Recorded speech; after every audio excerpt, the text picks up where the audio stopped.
ನೀವು ಕೇಳ್ತಿದ್ರಿ radio Kundapura 89.6 FM. ಇದು ಕುಂದ ಕಂಠಗಳ ಪ್ರಕೃತಿಯ ಸ್ವರ. Bhandarkars arts and science college ಕುಂದಾಪುರದ ಸಮುದಾಯ ಬಾನುಲಿ ಕೇಂದ್ರ. ನಾನು ಆರ್ಜೆ ಜ್ಯೋತಿ ನಿಮ್ಮೊಟ್ಟಿಗೆ ಇನ್ಶೂರೆನ್ಸ್ ನ ವಿಶೇಷ ಸರಣಿ ಕಾರ್ಯಕ್ರಮದ ಈ ಸಂಚಿಕೆಯಲ್ಲಿ ನಾವು ಕಳೆದ ಸಂಚಿಕೆಯಲ್ಲಿ ಎಂತೆಲ್ಲ ಮಾತಾಡ್ದನ್ನು ಒಂದ್ಸಲ ಹೇಳಿಬಿಡ್ತೆ. ಹೆಲ್ತ್ ಇನ್ಶೂರೆನ್ಸ್ ಬಗ್ಗೆ ಮಾತಾಡಿದ್ವಿ. ಹೆಲ್ತ್ ಇನ್ಶೂರೆನ್ಸ್ ಅಂದ್ರೆ ಎಂತ ಸಂದರ್ಭಗಳಲ್ಲಿ ಹೆಲ್ತ್ ಇನ್ಶೂರೆನ್ಸ್ ಅಪ್ಲೈ ಆಗ್ತ, ಕೆಲವುದು ಕೂಡ್ಲೆ ಆಗ್ತ, ಕೆಲವುದು 2 ವರ್ಷ ಬಿಟ್ಟು ಆಗ್ತ, ಪ್ರೀಮಿಯಂಗಳು 1 ವರ್ಷದಿಂದ ಮತ್ತೊಂದು ವರ್ಷಕ್ಕೆ ಜಾಸ್ತಿ ಆಗ್ತಾ ಹೋಗ್ತಾ, ಹಿಂಗೆಲ್ಲ ಸುಮಾರು ವಿಷಯ ಮಾತಾಡಿತ್ತ. ಇನ್ನೂ ಅದ್ರ ಬಗ್ಗೆ ಹೆಚ್ಚಿನ ಮಾಹಿತಿ ಕೊಡೋಕೆ ನಮ್ಮೊಟ್ಟಿಗೆ ನಿತ್ಯಾನಂದ ಕುಂದಾಪುರ ಅವರಿದ್ದಾರೆ. ನಂದ ಕುಂದಾಪುರ ಅಂತಾನೆ ಫೇಮಸ್. ಸರ್ ನಮಸ್ಕಾರ. ನಮಸ್ತೆ. ಈ ಸಂಚಿಕೆಗೆ ಸ್ವಾಗತ ನಿಮ್ಗೆ. ಓಕೆ. ಸೊ ಕಳೆದ ಸಂಚಿಕೆಯಲ್ಲಿ ನೀವು ಹೇಳಿದ್ರಿ ಹೆಚ್ಚಿನ ಇನ್ಶೂರೆನ್ಸ್ ಗಳಲ್ಲೂ 1-2 ವರ್ಷ ಟೈಮ್ ತಗೊಂತ, ಕೆಲವುದಕ್ಕೆಲ್ಲ 2 ವರ್ಷದ ಬಿಟ್ಟೆ ನಿಮ್ಗೆ ಅದ ಕ್ಲೈಮ್ ಮಾಡೋಕೆ ಆಪದಂತ, ಕೆಲವೊಂದು ತುರ್ತಾಗಿ ಕೂಡ್ಲೆ ಆಗುದು. ಈಗ 1 ತಿಂಗಳು ಇನ್ಶೂರೆನ್ಸ್ ಮಾಡಿ 1 ತಿಂಗಳು ಆದ ಕೂಡ್ಲೆ ನೀವು ಜ್ವರ, ಶೀತ, ಹೊಟ್ಟೆ ನೋವು, ವಾಂತಿ ಬಿದ್ದು ಆ ಟೈಪ್ಗೆ ಡಿಸೀಸ್ಗಳಿಗೆ, ಇನ್ನೊಂದು ಅಪಘಾತಕ್ಕೆ ಕೂಡ್ಲೆ. ಆದರೆ ಎನಿ ಸರ್ಜರಿಯನ್ನು, ಯಾವುದೇ ಸರ್ಜರಿ ಆಪರೇಷನ್ಸ್ಗಳನ್ನು 2 years ಕೊಡಲ್ಲ ಅಂತಲೇ ಕಂಪ್ನಿ ಹೇಳೋದು. ಇದನ್ನ ಕಂಪ್ನಿ ಸ್ಪಷ್ಟವಾಗಿ ಜನರಿಗೆ ಹೇಳ್ತದೆ, ಆದರೂ ಈ ಜನರು ತಿಳ್ಕೊಳ್ಳೋದಿಲ್ಲ. ಒಂದು ಇನ್ನು ನಮ್ಮಲ್ಲಿ ಬರುವ ಸಾಧಾರಣ ನನ್ನನ್ನೇ ಮೀಟ್ ಮಾಡ್ಲಿಕ್ಕೆ ಒಂದು 50 ಕಾಲ್ಸ್ ಬರುತ್ತೆ ದಿನಕ್ಕೆ. 50 ಜನ ಹತ್ತತ್ರ ಬರ್ತಾರೆ. ಅದರಲ್ಲಿ ಅರ್ಧಕ್ಕರ್ಧ ಜನಕ್ಕೆ ಈಗಲೇ ಸಮಸ್ಯೆ ಇದೆ. ಈಗ ಬರೋರೆಲ್ಲರೂ ಆರೋಗ್ಯವಂತರಾಗಿರಲ್ಲ. ಒಂದು 25 ಮೆಂಬರ್ಸು ಅಂದರೆ 50 ಜನರಲ್ಲಿ 25 ಫ್ಯಾಮಿಲಿ ತುಂಬ ಹೆಲ್ದಿ ಇರ್ತಾರೆ, ಏನು ಇರಲ್ಲ ಅವರಿಗೆ, ಏನು ಸಮಸ್ಯೆ ಇಲ್ಲ.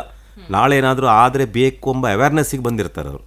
ಅವ್ರ ನೆರ್ಮನಲ್ಲಿ ಯಾರಿಗೋ, ಪೈಕಿಯಲ್ಲಿ ಯಾರಿಗೋ ಏನೋ ತೊಂದರೆ ಆಗಿ ಲಕ್ಷಗಟ್ಟಲೆ ಖರ್ಚಾಗಿದೆ, ನಾಳೆ ನಮ್ಮ ಮನೆಗೂ ಈ ಥರ ಪ್ರಾಬ್ಲಮ್ ಬಂದರೆ ಹಣಕ್ಕೆ ಏನು ಮಾಡೋದು, ಒಂದು ಹೆಲ್ತ್ ಇನ್ಶೂರೆನ್ಸ್ ಮಾಡ್ಕೊಳ್ವಾ ಅಂತ ಯಾರೋ ರೆಫರೆನ್ಸ್ನಲ್ಲಿಯೋ ಅಥವಾ ಅವರೇ ತಿಳ್ಕೊಂಡು ಬಂದಿರ್ತಾರೆ. ಇನ್ನು ಕೆಲವು ಬರುವ 25 ಜನ ಫ್ಯಾಮಿಲಿ ಅವರಿಗೆ ಈಗಲೇ ಸಮಸ್ಯೆ ಇದೆ. ಅವರಿಗೆ ಡಾಕ್ಟರ್ ಹತ್ರ ಹೋಗಿದ್ದಾರೆ, ಡಾಕ್ಟ್ರು ಹೇಳಿದ್ದಾರೆ ಒಂದು ನೋಡುವ, ಮೆಡಿಸಿನಲ್ಲಿ ಗುಣ ಆಗುತ್ತಾ ನೋಡುವ, ಇಲ್ಲಾಂದ್ರೆ ಒಂದು 6 ತಿಂಗಳ ನಂತರ ಒಂದು ಆಪರೇಷನ್ ಮಾಡಿ ತೆಗೆಯುವ ಅದನ್ನು ಅಂತ ಈ ಥರ ಹೇಳಿರ್ತಾರೆ. ಆಗ ಅವರಿಗೆ ನೀವು ಹೇಳಿದಾಗ ಆಮೇಲೆ ಜೀವ ಆಗೋದಂತಿರಲ್ಲ. ಹಾಗೆ ಅಯ್ಯೋ ಈಗ ಒಂದು ಇನ್ಶೂರೆನ್ಸ್ ಇದೆ, ಯಾಕಂದ್ರೆ ದುಡ್ಡು ಎಷ್ಟು ಕೇಳ್ತಾರೆ ಹಾಸ್ಪಿಟ್ಲಲ್ಲಿ, ಅವರು 1 ಲಕ್ಷ ಆಗುತ್ತೆ 2 ಲಕ್ಷ ಆಗುತ್ತೆ ಅನ್ನುವಾಗ ಅವರಿಗೆ ನೆನಪಾಗುತ್ತೆ ಇನ್ಶೂರೆನ್ಸ್ ಇದು. ಏನೂ ಇಲ್ವಲ್ಲ, ದುಡ್ಡು ಎಲ್ಲಿಂದ ತರೋದು, ಇನ್ಶೂರೆನ್ಸ್ ಸಿಗುತ್ತೆ ಅಂತ ಗೊತ್ತು ಬಿಟ್ಟರೆ ಅದು ಎಷ್ಟು ಟೈಮ್ ಬಿಟ್ಟು ಕೊಡ್ತಾರೆ ಅಂತ ಗೊತ್ತಿಲ್ಲ ಅವರಿಗೆ. ಇವನ್ ಡಾಕ್ಟರ್ಸಿಗೂ ಸರಿ ಗೊತ್ತಿಲ್ಲ. ಎಷ್ಟೋ ಡಾಕ್ಟರ್ಸ್ ಹೇಳ್ತಾರೆ ನೀವೊಂದು ಇನ್ಶೂರೆನ್ಸ್ ಮಾಡ್ಕೊಳ್ಳಿ, ನಿಮಗೆ ಈಸಿ ಆಗುತ್ತೆ, 45,000 ಖರ್ಚು ಕೈಯಿಂದ ಹಾಕೋದು ಬೇಡ ಅಂದರೆ ಅವ್ರಿಗೆ ಸಿಕ್ಕಿದ್ದು ಗೊತ್ತಿದೆ ಬಿಟ್ಟರೆ ಆ ಸಿಕ್ಕಿದ ವ್ಯಕ್ತಿ ಎಷ್ಟು ವರ್ಷದಿಂದ ಪಾಲಿಸಿ ಮಾಡಿದ್ದಾನೆ ಅಂತ ಅವ್ರಿಗೆ ಗೊತ್ತಿಲ್ಲ. ನಿಜವಾಗಿ ನಾನು ಹೇಳೋದಾದರೂ ಇನ್ಶೂರೆನ್ಸ್ ಕಂಪ್ನಿಯವರು ಹಾಸ್ಪಿಟ್ಲ್ನವರಿಗೆ ಒಂದು ಇದು ಮಾಡಬೇಕು, ಅವೇರ್ನೆಸ್, ಅದು ವೇಟಿಂಗ್ ಪೀರಿಯಡ್ ಬಗ್ಗೆ ಹೇಳಬೇಕು. ಹೆಚ್ಚಿನ ಡಾಕ್ಟ್ರು ಆಯ್ತು ಸಿಗ್ತದೆ ಮಾಡ್ತಾರೆ, ಕಾರ್ಡ್ ಇತ್ತೇಳಿ ನಿಮ್ಮ ಹತ್ರ ತೆಗೆಸಿಕೊಡುವ ಅಂತ ಈ ಥರ ಹೇಳ್ತಾರೆ. ಆಮೇಲೆ ಸಿಗದಿದ್ದ ನಂತರ ನಾವೇನು ಮಾಡೋದು, ಕಂಪ್ನಿ ಕೊಡಲಿಲ್ಲ ಈ ಥರ ತಪ್ಪಿಸ್ಕೊಳ್ಳುವ ಡಾಕ್ಟರ್ಸು ಇದ್ದಾರೆ. ಆವಾಗ ಅಲ್ಲಿ ಸ್ವಲ್ಪ ನಮಗೂ ಏಜೆಂಟ್ಗಳಿಗೂ ಕಸ್ಟಮರಿಗೂ ಕ್ಲಾಶ್ ಬರುತ್ತೆ. ಹಾಸ್ಪಿಟ್ಲವ್ರು ಸಿಗುತ್ತೆ ಅಂತೇಳಿ ಸೇರಿಸ್ಕೊಳ್ತಾರೆ, ಕಂಪ್ನಿಯವ್ರು ಕೊಡಲ್ಲ ಅಂತಾರೆ, ನಮ್ಮನ್ನು ಹಿಡ್ಕೊಳ್ತಾರೆ. ಆಮೇಲೆ ಅದಕ್ಕೆ ನಾವು ಫಸ್ಟ್ ಕ್ಲಿಯರಾಗಿ ಹೇಳ್ಬಿಡ್ತೀವಿ, ಯಾವ ಸರ್ಜರಿಗಳನ್ನು 2 years ಕೊಡಲ್ಲ. ಇನ್ನು ಏನಿದೆ ಈಗಲೇ ಪಾಲಿಸಿ ಮಾಡುವಾಗ ನಾವು ಬರೀ ಪ್ರೀಮಿಯಂ ಹೇಳಲ್ಲ, ನಿಮ್ಮ ಹೆಲ್ತ್ ಹಿಸ್ಟ್ರಿನ ಕೇಳ್ತೀವಿ. Main problems BP, sugar, asthma, cholesterol ಅಂಥದ್ದೇನೋ ರನ್ನಿಂಗ್ ಪ್ರಾಬ್ಲಮ್ಸ್ ಅಂತೀವಿ. ಅದಕ್ಕೆ ದಿನ ಅರ್ಧ ಮಾತ್ರೆ 1 ಮಾತ್ರೆ ತಗೊಳ್ಳೋದು, ಆಗಾಗ ವಾರಕ್ಕೊಮ್ಮೆ ಚೆಕಪ್ಪಿಗೆ ಹೋಗುವಂಥದ್ದು, ಆಗಾಗ ECG ಮಾಡುವಂಥದ್ದು, ಸ್ಕ್ಯಾನಿಂಗ್ ಮಾಡುವಂಥದ್ದು ಇದ್ದಾರೆ ಜನ. ಎಷ್ಟೋ ಜನ ಮನೆಯಲ್ಲೇ ಈಗಲೇ ಪೇಷಂಟ್ ಇದ್ದಾರೆ ಮನೆಯಲ್ಲಿ, ಅವರು ಡಾಕ್ಟರ್ ಹತ್ರ ಹೋಗಿ ಬರ್ತಾ ಇರುವವರು ರನ್ನಿಂಗ್ ಪೇಷಂಟ್ಸ್ ಅಂತ. ಅಂದರೆ ಅಡ್ಮಿಟ್ ಆಗಿ ಕ್ಯೂರ್ ಆದವರಲ್ಲ, ತಾತ್ಕಾಲಿಕವಾಗಿ ಸ್ವಲ್ಪಕ್ಕೆ ಶಮನ ಆಗುತ್ತೆ, ಮನೆಗೆ ಬರ್ತಾರೆ, ಮತ್ತೆ ಹೋಗ್ತಾರೆ, ಅಂಥವರು ಬರ್ತಾರೆ ನಮ್ಮಲ್ಲಿ. ಅಂಥದ್ದು ಇದೆಯಾ ಅಂತ ಕೇಳ್ತೇವೆ ನಾವು. ನಿಮ್ಮನ್ನೊಬ್ಬನ್ನೇ ಕೇಳಿದ್ರೆ, ನಿಮ್ಮ ಮನೇಲಿ ಇತರ ಸದಸ್ಯರು ನೀವು 4 ಜನ ಸೇರಿ ಮಾಡಿದ್ರೆ ಇಡೀ ಫ್ಯಾಮಿಲಿ ಇಷ್ಟೇ ಕೇಳ್ತೇವೆ. ನೀವೇನು ಹೇಳ್ತೀರಿ, ಇಲ್ಲಪ್ಪ ನಮ್ಮ ಅಂಥದ್ದು ಏನು ರನ್ನಿಂಗ್ ಪ್ರಾಬ್ಲಮ್ ಏನಿಲ್ಲ, ಯಾರು ಯಾವ ಟ್ಯಾಬ್ಲೆಟ್ಸ್ ಇಲ್ಲ, ನಾವೆಲ್ಲ ಹೆಲ್ದಿ ಇದ್ದೇವೆ ಅಂತ ನೀವು ಹೇಳ್ತೀರಿ. ಅಷ್ಟು ಸಾಕಾಗಲ್ಲ, ನಾವು ಇನ್ನೂ ಕೇಳ್ತೀವಿ ಇನ್ನೊಂದು ಪ್ರಶ್ನೆ. ಇದು ಈಗಿನ ಹೇಳಿದಲ್ಲ, ನೀವು ಹೆಲ್ದಿ ಇದ್ದರೆ ಕರೆಕ್ಟ್, ಓಕೆ ಗುಡ್, ಇದೇ ಥರ ಇರಿ, ನೀವು ಏನು ಬರಬಾರ್ದು ನಿಮ್ಮ ಮನೆಗೆ, ಚೆನ್ನಾಗಿದ್ದೀರಿ ಅಂತ ನಾವು ಹೇಳ್ತೇವೆ. ಪ್ಲಸ್ ಈ ಮುಂದೆ ಹಿಂದೆ ನಿಮ್ಮ ಲೈಫ್ ಟೈಮ್ನಲ್ಲಿ, ಈಗ ನಿಮಗೆ ಒಂದು 40 ವರ್ಷ ಆದರೆ 40 ವರ್ಷದ ಈಚೆಗೆ ಹಿಂದೆ ಇವತ್ತಿಂದ, ಅಥವಾ ನಿಮ್ಮ ಮನೆಯಲ್ಲಿ ಯಾರಿಗಾದರೂ ಯಾವುದಾದ್ರೂ ಸರ್ಜರಿ ಆಗಿದೆಯಾ ಕೇಳ್ತೇವೆ ನಾವು. ಹೆರಿಗೆದು ಕೇಳಲ್ಲ, ಯಾಕಂದರೆ ಅದು ಹೆರಿಗೆ ಅನ್ನೋದು ಕಾಯಿಲೆ ಅಲ್ಲ, ಅದೊಂದು ನ್ಯಾಚುರಲ್. ಅದು ಮಕ್ಕಳು ಬೇಡ ಅಂತ ಕೆಲವು ಆಪರೇಷನ್ ಮಾಡ್ಕೊಳ್ತಾರೆ ಡೆಲಿವರಿ ಆದ ಕೂಡಲೇ. ಅದು ಬೇಡ. ಕಾಯಿಲೆ ಅಂತಿದೆಯಲ್ಲ, ಯಾವುದೇ ಸರ್ಜರಿ, ನಾನು ಆಗೆಲ್ಲ ಹೇಳಿದೆ ನಿಮಗೆ, ಮೂಲವ್ಯಾಧಿ, ಕಿಡ್ನಿ ಸ್ಟೋನು, ಹರ್ನಿಯಾ, ಹೈಡ್ರೋಸಿಲ್ ಅದೇನು ಆಗಿದೆಯಾ ಯಾರಿಗಾದರೂ. ಕೆಲವರು ಇಲ್ಲ ನಮಗೇನಾಗಿಲ್ಲ ಅಂತ, ನಾವೆಲ್ಲ ಹೆಲ್ದಿದ್ದೇವೆ ಅಂತಾರೆ. ಇನ್ನು ಕೆಲವರು ಏನು ಹೇಳ್ತಾರೆ, ಆಗಿದೆ ಅಂತಾರೆ. ಯಾರೋ ಒಬ್ಬರಿಗೋ ಇಬ್ಬರಿಗೋ ಆಗಿದೆ, ನಮಗೆ 10 ವರ್ಷದಿಂದ ಆಗಿದೆ, 3 ವರ್ಷದಿಂದ ಆಗಿದೆ ಅಂತ ಹೇಳ್ತಾರೆ. ಇನ್ನು ಕೆಲವರು ಸಣ್ಣದಿರುವಾಗಲೂ ಆಗುತ್ತೆ, ಅದು ಹೇಳಬೇಕು. ಉದಾಹರಣೆಗೆ ನಿಮಗೆ 40 ವರ್ಷ ಆದರೆ ನಿಮಗೆ 5 ವರ್ಷ ಮಗು ಇರುವಾಗ ಏನಾದ್ರು ಸರ್ಜರಿ ಆದಿದ್ದರೆ, ಈ ತರ್ಚಿಗಾಯ, ಔಟ್ ಪೇಷಂಟ್, OPD ಅದೆಲ್ಲ ಬೇಡ. ಮೇಜರ್ ಸರ್ಜರಿಗಳು ಏನಾದರೂ ಇಂಪ್ಲಾಂಟ್ಸ್ ಅಂತೀವಿ, ರಾಡ್, ಪ್ಲೇಟು ಅದೆಲ್ಲ ಹಾಕಿ ತೆಗೆದಿದ್ದರೆ ಅದು ಹೇಳಬೇಕು. ಓಕೆ. ಅದನ್ನು ಮೊದಲಾದದನ್ನು ಹೇಳಬೇಕು. ಅಥವಾ ಹರ್ನಿ ಆದಿದ್ರೆ, ಮೂಗಿನ ಹೆಚ್ಚಾಗಿ ಸಣ್ಣ ಮಕ್ಕಳಿಗೆಲ್ಲ ಮೂಗಿನ ದುರ್ಮಾಂಸಗಳು ಬೆಳೆಯುವಂಥದ್ದು, ಗುಳ್ಳೆಗಳು ಬೆಳೆದು ತೆಗೆಯುವಂಥದ್ದು, ಅಂಥದ್ದೇನಾದರೂ ಆಗಿದ್ದರೆ ನಮ್ಮಲ್ಲಿ ಮೆನ್ಷನ್ ಮಾಡಬೇಕು. ಯಾವುದನ್ನು ನಾವು ಮೆನ್ಷನ್ ಮಾಡ್ತೀವಿ ನೋಡಿ ಈಗ ಫಸ್ಟಿಗೆ, ಅದು 3 ವರ್ಷ ಕೊಡಲ್ಲ, ಇನ್ನೂ 1 ವರ್ಷ ಲೇಟ್, ಹಳೆ ರಿಪೇರಿ ಅಂತ. ನಿಮ್ಗೇನೂ ಇಲ್ಲ, ಸರ್ಜರಿ ಬಂತು, ಆಫ್ಟರ್ 2 years ನಾವು ಕೊಡ್ತೀವಿ. ನಿಮಗೆ ಈಗಲೇ ಪ್ರಾಬ್ಲಮ್ ಇದೆ ಅಥವಾ ಮೊದಲು ಆಗಿತ್ತು ಇದೇ ಥರದ್ದು.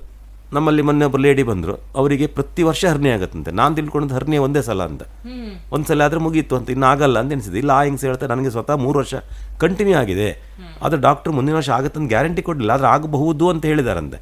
ಹಾಗಾಗಿ ಒಂದು ಹೇಗೆ ನೀವು 50,000 ಅಂತ ಸುಮಾರು ಖರ್ಚು ಮಾಡಿದಿರಿ, ಈ ಸಲ ಒಂದು ಇನ್ಸೂರೆನ್ಸ್ ಮಾಡಿಕೊಳ್ಳಿ, ಅದ್ರಲ್ಲಿ ಸಿಕ್ಕುತ್ತೆ ಅಂತ ಹೇಳಿದ್ರೆ ನಮ್ಮಲ್ಲಿ ಬಂದರು. ನಾನು ಅವ್ರಿಗೆ ಕ್ಲಿಯರ್ ಆಗಿ ಹೇಳಿದೆ, ಇನ್ನು 3 ವರ್ಷ ಕೊಡಲ್ಲ, ಅಡ್ಡಿಲ್ವಾ ಕೇಳಿದೆ, ಬೇರೆದಕ್ಕೆ ಸಮಸ್ಯೆ ಇಲ್ಲ, ಹರ್ನಿಯಾ ಆಗಿದೆಯಲ್ಲ ನಿಮಗೆ, ಹರ್ನಿಯಾ ಪೇಷಂಟ್ ಅಲ್ಲ ನೀವು, ಇಷ್ಟು ಆಗಿದೆಯಲ್ವಾ, ಅದೇ ಸೇಮ್ ಪ್ರಾಬ್ಲಮ್ಗೆ 3 ವರ್ಷ ಕೊಡಲ್ಲ. ಈಗ ಯಾರೋ ಒಬ್ರು ಕಾಲ್ ಮಾಡ್ತಾರೆ, ಹೆಲ್ತ್ ಇನ್ಶೂರೆನ್ಸ್ ಬೇಕಂತ ಹೇಳ್ತಾರೆ, ಅವ್ರು ಆಲ್ರೆಡಿ ಯಾವ್ದು ಹರ್ನಿಯಾ ಆಪರೇಷನ್ ಇಲ್ಲ ಮೂಗಿನ ದುರ್ಮಾಂಸ ಆಪರೇಷನ್ ಮಾಡ್ಕೊಂಡಿದ್ರು, ಅವ್ರಿಗೆ ಏಜೆಂಟಿಗೆ ಹೇಳುದಿಲ್ಲ, ಆಗ ಏನಾಗುತ್ತೆ ಅಂತ ಹೇಳ್ತೇನೆ. ಒಂದು ನಿಮಿಷ, ಅದು ಒಳ್ಳೆ ಪ್ರಶ್ನೆ, ಅದಕ್ಕೆ ಉತ್ತರ ಕೊಡ್ತೇನೆ. ಫಸ್ಟ್ ಇದನ್ನು ಕ್ಲಿಯರ್ ಮಾಡ್ಕೊಳ್ತೇನೆ. ಇಲ್ಲಿ ಅವ್ರು ಏನು ಹೇಳ್ತಾರೆ ನೋಡಿ, ಅದಕ್ಕೆ 3 ವರ್ಷ ಕೊಡಲ್ಲ. ನಿಮಗೆ ಏನು ಇಲ್ಲದ ಸಮಸ್ಯೆ ಹೊಸದಾಗಿ ಬಂದರೆ ಸರ್ಜರಿಗೆ 2 years ಕೊಡಲ್ಲ. ಅಪಘಾತ ಕೂಡಲೇ ಜ್ವರ ಶೀತಕ್ಕೆ ಒಂದು ಇದು ಕ್ಲಿಯರ್ ಆಯಿತು. ಅದು ಇನ್ನೊಂದು ನಿಮ್ಗೆ ಹೇಳಬೇಕು, ಅದು ಜನರಿಗೆ ಎಷ್ಟೋ ಜನ ಗೊತ್ತಿಲ್ಲ. ಈ ಅಪಘಾತ ಅಂತೀವಲ್ಲ ನಾವು, ಅದು ಮೇಜರ್ ಆಕ್ಸಿಡೆಂಟಿಗೆ ಮಾತ್ರ, ಸಣ್ಣ ಪುಟ್ಟದಕ್ಕಿಲ್ಲ. ಸಣ್ಣ ಪುಟ್ಟ ಅಂದ್ರೆ ಏನು, ಮಕ್ಕಳು ಆಡುವಾಗ ಬೀಳ್ತಾರೆ, ಸೈಕಲ್ ಬೀಳ್ತಾರೆ, ಬಾತ್ರೂಮಲ್ಲಿ ಬೀಳ್ತೀವಿ ನಾವು ಕೆಲವೊಮ್ಮೆ ಅಲ್ವಾ, ಕೆಲವೊಮ್ಮೆ ಬಿದ್ದಾಗ ಕೈ ಕೊಟ್ಟು ಕೈಗೆ ಮಾತ್ರ ಪೆಟ್ಟಾಗಿರುತ್ತೆ. ಅಂಥ ಸಂದರ್ಭದಲ್ಲಿ ನಾವು ಹಾಸ್ಪಿಟ್ಲಿಗೆ ಹೋಗ್ತೇವೆ. ಅಲ್ಲಿ ಏನು ಮಾಡ್ತಾರೆ ಅಂದ್ರೆ 1 ಗಂಟೆ 2 ಗಂಟೆ ಟ್ರೀಟ್ಮೆಂಟ್ ಅಷ್ಟೇ ಕೈಗೆ. ಇವನ್ನು ಪ್ಲೇಟ್ ರಾಡ್ ಹಾಕಿದ್ರು ನಿಮಗೆ ಇಡೀ ದಿನ ಮನಸ್ಲಿಕ್ಕಿಲ್ಲ. ಬೆಳಿಗ್ಗೆ ನೀವು 10 ಗಂಟೆಗೆ ಹೋದರೆ ಮಧ್ಯಾಹ್ನ ಊಟಕ್ಕೆ ಮನೆಗಿರ್ಬೋದು. ಅಂಥ ಟ್ರೀಟ್ಮೆಂಟಿಗೂ ಅಡ್ಮಿಷನ್ ಅವಕಾಶ ಇಲ್ಲ, ಅದು ಕೊಡಲ್ಲ ಕಂಪನಿ. ಅಂದರೆ ಹಾಸ್ಪಿಟಲೈಸ್ಡ್ ಆಗಲಿಕ್ಕೆ ಕೆಲವು ನಾರ್ಮ್ಸ್ ಕಂಡೀಷನ್ಸ್ ಇದೆ. ಅಂಥ ಪೆಟ್ಟುಗಳಿಗೆ, ಅಂಥ ತೊಂದರೆಗಳಿಗೆ ಮಾತ್ರ ನಾವು ಪಾಲಿಸಿ ಇದು ಕ್ಲೈಮ್ ಕೊಡ್ತೀವಿ ಅಂತ ಕಂಪನಿ ಹೇಳ್ತದೆ. ಅಲ್ಲಿ ನಮ್ಮಲ್ಲಿ ಕ್ಲಾಶ್ ಬರುತ್ತೆ. ಜನರು ಹೇಳ್ತಾರೆ, ನಮ್ಗೆ 5,000 ಖರ್ಚು ಆಯ್ತು ರೀ, ಎಕ್ಸ್ರೇ ಮಾಡಿದ್ದಾರೆ, ಸ್ಕ್ಯಾನಿಂಗ್ ಮಾಡಿದ್ದಾರೆ, ರಾಡ್ ಹಾಕಿದ್ದಾರೆ, POP ಹಾಕಿ ಸ್ಲಿಂಗ್ ಹಾಕಿ ಹೋಗಿ ಅಂತ ಕಳಿಸಿದ್ದಾರೆ. ಅಡ್ಮಿಟ್ ಮಾಡ್ಕೊಳ್ತಾ ಇಲ್ಲ ಅವರು. ಕೆಲವು ಕಡೆ ಒತ್ತಾಯಕ್ಕೆ ಅಡ್ಮಿಟ್ ಆಗಿದ್ದಾರೆ ಕೆಲವರು. ನಾವು ಪಾಲಿಸಿ ಮಾಡಿದ್ದೇವೆ ರೀ, ನಮಗೆ 5-6 ಸಾವಿರ ಬಿಲ್ ಆಯ್ತಲ್ಲ ಈಗ, ಅದು ನಮಗೆ ಸಿಗಬೇಕು, ನಮಗೆ ಅಡ್ಮಿಟ್ ಮಾಡ್ಕೊಳ್ಳಿ ಅಂತ ಇವರೇ ಒತ್ತಾಯ ಮಾಡಿ ಮಲಗಿದ್ದು ಇದೆ. ಕಂಪನಿ ರಿಜೆಕ್ಟ್ ಮಾಡಿದ್ದು ಇದೆ. ಇದಕ್ಕೆ ಅಗತ್ಯ ಇಲ್ಲ. ಅಂದರೆ ಕಂಪನಿ ಏನು ಹೇಳ್ತದೆ, ಇನ್ಸೂರೆನ್ಸ್ ಕಂಪನಿಗಳು, ಇದು ಒಂದು ಕಂಪನಿ ಲೆಕ್ಕ ಅಲ್ಲ, ಇದು IRDA ರೂಲ್ಸೇ ಇದೆ. ಯಾವ ಥರದ ಅಪಘಾತ ಅಂತ ಹೇಳಿದ್ರೆ, ಈಗ ಮೊಳೆ ತಾಕ್ತು, ಗ್ಲಾಸ್ ತಾಗಿತ್ತು, ಉಳುಕುತ್ತದೆ, ಕೆಲವರಿಗೆ ಬರಡ್ತದೆ, ಆಡುವಾಗ ಮಕ್ಕಳು ಇಲ್ಲಿ ಕ್ರಿಕೆಟ್ ಆಡುವಾಗೆಲ್ಲ ಉರುಳಿ ಬೀಳ್ತಾರೆ, ಕಾಲು ತಿಪ್ಪುತ್ತದೆ, ಅದರಲ್ಲೇ ಸರಿ ಮಾಡಿ ಅದಕ್ಕೆ ಅಲ್ಲಿ ಮತ್ತೆ ಮುಂದೆ ಟ್ರೀಟ್ಮೆಂಟ್ ಇಲ್ಲ. ತಾತ್ಕಾಲಿಕವಾಗಿ ನಿಮಗೆ ಅದು ಬ್ಯಾಂಡೇಜ್ ಹಾಕ್ಬೋದು, ನೋವಿನ ಮಾತ್ರೆ ಕೊಡ್ಬೋದು, ಇಂಜೆಕ್ಷನ್ ಕೊಡ್ಬೋದು, ಅಥವಾ ನಿಮಗೆ ಸ್ವಲ್ಪ ನಡಿಬೇಡಿ, ರೆಸ್ಟ್ ತಗೊಳ್ಳಿ ಮನೇಲಿ ಅಂತ ಹೇಳ್ಬೋದು. ಅದರಲ್ಲಿ ಹಾಸ್ಪಿಟ್ಲ್ ಅವಶ್ಯಕತೆ ಇಲ್ಲ. ಆದರೆ ಬಿಲ್ ಸಮಯ ಆಗುತ್ತೆ. ಡಾಕ್ಟ್ರು ಹೋದಾಗ ಹಾಗೆ ಮೇಲ್ಮೇಲೆ ನೋಡಲ್ಲ, ಅವರಿಗೆ ಕನ್ಫರ್ಮ್ ಆಗಬೇಕಲ್ಲ, ಮೂಳೆ ಮುರಿದಿದಾ ಇಲ್ವಾ, ಏನಾಗಿದೆ ನೋಡ್ಬೇಕಾದ್ರೆ ಒಂದು ಸ್ಕ್ಯಾನಿಂಗ್ ಮಾಡ್ತಾರೆ, ಎಕ್ಸ್ರೇ ಮಾಡ್ತಾರೆ, ಏನೇನು ಅವರ ಟ್ರೀಟ್ಮೆಂಟ್ ಏನು ಆಗಬೇಕು ಅದೆಲ್ಲ ಮಾಡ್ತಾರೆ. ಯಾಕಂದರೆ ಅವರು ರಿಸ್ಕ್ ತಗೊಳ್ಳಿಕ್ಕೆ ರೆಡಿ ಇಲ್ಲ. ನಾಳೆ ಅವರು ಏನು ಮಾಡದೆ ಹಾಗೆ ಕಳಿಸಿದ್ರೆ ನಾಳೆ ಜಾಸ್ತಿ ಆದರೆ ನೀವು ಡಾಕ್ಟ್ರನ್ನ ದೂರ್ತೀರಾ, ಡಾಕ್ಟ್ರೇ ಸರಿ ಇಲ್ಲ, ಸರಿ ಟ್ರೀಟ್ಮೆಂಟೇ ಕೊಡಲಿಲ್ಲ ಅಂತೀರ. ಅದಕ್ಕೆ ಡಾಕ್ಟ್ರು ಅವರದ ಏನು ಮಾಡಬೇಕು ಅವ್ರು ಮಾಡ್ತಾರೆ. ಆದರೆ ಕಂಪನಿ ಏನು ಹೇಳ್ತದೆ, ಇಂಥ ಪ್ರಮಾಣದ ಅಪಘಾತಕ್ಕೆ ಮಾತ್ರ ಅಂತ. ಇಲ್ಲಿ ತುಂಬ ಗಲಾಟೆ ಆಗ್ತದೆ. ಇನ್ಸೂರೆನ್ಸ್ ಕಂಪ್ನಿ ಗಲಾಟೆ ಮಾಡ್ತಾರೆ ಜನ. ನಾವು ಪಾಲಿಸಿ ಮಾಡೋದು ಯಾಕೆ, ಇಂಥದಕ್ಕೆ ಮಾಡೋದಲ್ವಾ, ನಮ್ಗೆ ಆಗಿದೆ 5,000 ಖರ್ಚಾಗಿದೆ, ಸಿಕ್ಕಾಪಟ್ಟೆ ಪೆಟ್ಟಾಗಿದೆ, ನೋವಾಗಿದೆ, ಕೊಡಲಿಲ್ಲ ಅಂತ ಗಲಾಟೆ ಮಾಡ್ತಾರೆ. ಅದು ಒಂದಾಯಿತು. ಇನ್ನು ಆ ಜ್ವರ ಶೀತ ಸೆಕ್ಷನ್ ಹೇಳಿದ್ನಲ್ಲ, ಸಣ್ಣ ಸಣ್ಣ ಜ್ವರ, ಸ್ವಲ್ಪ ಶೀತ ಆಯಿತು, ಕಫ ಸ್ವಲ್ಪ ಬಂದು, ಅದಕ್ಕೆಲ್ಲ ಇಲ್ಲ. ಕಫ ಬ್ಲಾಕ್ ಆಗಿ ನಿಮ್ಗೆ ಉಸಿರಾಟಕ್ಕೆ ತೊಂದರೆ ಆದಾಗ ಅದನ್ನು ಸಕ್ ಮಾಡಿ ತೆಗಿಲಿಕ್ಕಿದೆ ಯಂತ್ರದ ಮೂಲಕ. ಅಂಥ ಕೇಸ್ಗಳಿಗೆ ಜ್ವರ ಅಂದರೆ 100 ಡಿಗ್ರಿಗಿಂತ ಜಾಸ್ತಿ, ಅದನ್ನು ನಾವು ನಿಜವಾಗಿ ನಾವು ಪಬ್ಲಿಕ್ಕಿಗೆ ಹೇಳಲೇಬೇಕು. ಯಾಕಂದ್ರೆ ಪಬ್ಲಿಕ್ಕಿಗೆ ಗೊತ್ತಿಲ್ಲ, ಎಲ್ಲ ಜ್ವರಕ್ಕೆ ಹೋಗಿ ಮಲಗ್ತಾರೆ ಹಾಸ್ಪಿಟ್ಲಲ್ಲಿ. ಅಂದರೆ ಈ ಕೆಲವು ಜ್ವರಗಳು 99 ಡಿಗ್ರಿ ಇದ್ರೂ ಸಿವಿಯರೇ ಅದು ನಿಮ್ಗೆ ಮಾತ್ರ ಗೊತ್ತು, ನಮ್ಗೆ ಗೊತ್ತಾಗಲ್ಲ. ಮೈ ಬಿಸಿ ಇರ್ತದೆ ಹೌದು, ಆದರೆ ಅದರ ತೀವ್ರತೆ ಮತ್ತು ಅದರ ಒಂದು ನೋವು ನಿಮ್ಗೆ ಮಾತ್ರ ಗೊತ್ತು. ನೀವು ಗಲಾಟೆ ಮಾಡ್ತೀರಾ, ನಮ್ಗೆ ಇಷ್ಟು ಜ್ವರ ಇದೆ, ನಿಲ್ಲಿಕ್ಕೆ ಆಗ್ತಾ ಇಲ್ಲ, ವೀಕ್ನೆಸ್ ಇದೆ, ಸುಸ್ತಿದೆ, ನಾವು ಮನೆಗೆ ಹೇಗೆ ಹೋಗೋದು ಅಂತ ಹೇಳ್ಕೊಳ್ಳಿ. ಮಕ್ಕಳಿಗಂತೂ ಇನ್ನೂ ಹೆದರ್ತಾರೆ ಜನ ಮನೆಯಲ್ಲಿ. ಮಕ್ಕಳಿಗೆ ಜ್ವರ ಬಂದರೆ ಬೇಗ ಓಡ್ತಾರೆ. ಹಾಗಾಗಿ ಕಂಪನಿಯಲ್ಲಿ ಸ್ವಲ್ಪ ಕಿರಿಕಿರಿ ಉಂಟು. ಯಾಕಂದ್ರೆ ನಾವು ನಿಮ್ಮ ಪಾಲಿಸಿ ಪ್ರಕಾರ 100 ಡಿಗ್ರಿಗಿಂತ ಮೇಲೆ ಜಾಸ್ತಿ ಇದ್ರೆ ಮಾತ್ರ ಅಡ್ಮಿಷನ್ಗೆ ಅವಕಾಶ ಕೊಡ್ತಾರೆ. ಅಂದ್ರೆ ಅವ್ರು ಏನು ಹೇಳ್ತಾರೆ ಅಂತ ಹೇಳಿದ್ರೆ, ನಮ್ಮ ಡಾಕ್ಟರ್ ಕಂಪನಿ ಅಂದ್ರೆ ಅದು ಡಾಕ್ಟರ್ಸ್ ಟೀಮೇ, ಅದು ಅಲ್ಲೊಂದು ಕ್ಲೇಮ್ ಟೀಮ್ ಅಂತ ಇರ್ತದೆ, ಅಲ್ಲಿ ಎಕ್ಸ್ಪರ್ಟ್ ಡಾಕ್ಟರ್ಸನ್ನೇ ಇಡ್ತಾರೆ ಇಷ್ಟು ಜನರನ್ನು. ಅವರು ಮತ್ತೆ ಈ ಹಾಸ್ಪಿಟಲ್ ಡಾಕ್ಟರು ಮಾತಾಡ್ಕೊಳ್ತಾರೆ, ಪೇಷಂಟ್ ಯಾವ ಸ್ಥಿತಿಯಲ್ಲಿದೆ, ಎಷ್ಟು ಡಿಗ್ರಿ ಜ್ವರ ಇದೆ, ಏನಿದೆ, ಎಂತ ಇದೆ, ಹೇಗಿದೆ ಅಂತ ಅವರು ಅಲ್ಲೆಲ್ಲ ಕೇಳಿಕೊಂಡು ಅದಕ್ಕೆ ಅವರು ಸಜೆಷನ್ ಕೊಡ್ತಾರೆ. ಕೆಲವು ಡಾಕ್ಟ್ರಲ್ಲಿ ಅಡ್ಮಿಟ್ ಮಾಡಿದ್ರು ಅವ್ರು ರಿಜೆಕ್ಟ್ ಮಾಡ್ತಾರೆ ಅದನ್ನು. ಇಲ್ಲ, ಅಗತ್ಯ ಇಲ್ಲ, ಹಾಗೆ ಮನೆ ಕಳಿಸಿ, ಮೆಡಿಸಿನ್ ಕೊಟ್ಟು ಕಳಿಸಿ, ಒಂದು 4 ದಿನ 3 ದಿನ ನೋಡಲಿ ಮನೆಯಲ್ಲಿ, ಒಂದು ವೇಳೆ ಅದು ಕಡಿಮೆ ಆಗಲಿಲ್ಲ, ಜಾಸ್ತಿ ಆಯಿತು, ಆಗ ಅಡ್ಮಿಷನ್ ಮಾಡ್ಕೊಳ್ಳಿ ಅಂತ ಹೇಳ್ತಾರೆ. ಈ ಜನ ಏನು ಮಾಡ್ತಾರೆ, ಅದಕ್ಕೆ ರೆಡಿ ಇಲ್ಲ, ಮಲಗ್ತಾರೆ. ಮತ್ತು ಕೆಲವು ಹಾಸ್ಪಿಟ್ಲ್ ಸರಿ ಹೇಳಲ್ಲ ಇದನ್ನೆಲ್ಲ, ನೀವು ಉಂಟಾ ಪಾಲಿಸಿ ಇದೆಯಾ, ಓಕೆ ಜ್ವರ ಅಲ್ವಾ ಸಿಗ್ತದೆ ಅಂತ ಇದ್ರೆ ಆಶ್ವಾಸನೆ ಕೊಟ್ಟು ಮನಸ್ತಾರೆ. ಆಮೇಲೆ ಅವರೇ ತಿರುಗಿ ಬೀಳ್ತಾರೆ, ಇಲ್ಲ ಇದು ಕಂಪನಿ ರಿಜೆಕ್ಟ್, ನಾವೇನು ಮಾಡ್ಲಿಕ್ಕೆ ಆಗಲ್ಲ ಅಂತ ಕಂಪ್ನಿಗೆ ದೂರ ಇದ್ದಾರೆ ಡಾಕ್ಟ್ರ್ ಕೆಲವರು.